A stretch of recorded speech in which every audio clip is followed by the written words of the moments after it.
Որ մասնագետները խորհուրդ են տալիս, որպեսզի մարդիկ տնից դուրս գան հակագազով կամ դիմակով եւ պատուհանները փակ պահեն, որովհետեւ ըստ էության այդ օդը վնասակար է։ Եվ այս իմ ասած բոլոր խնդիրները Ավինյան Տիգրանի պատասխանատվության ներքո են եւ իր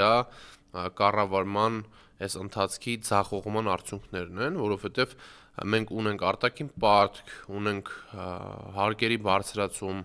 արտաքին պարտքի 7 միլիարդով ավելացում եւ այլն, բայց չունենք մեր մայրաքաղաքում պատշաճ կերպով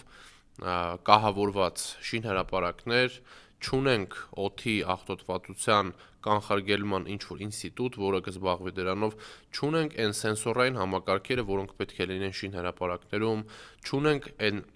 ուրեմն հատուկ օդի աղտոտվածության դեմ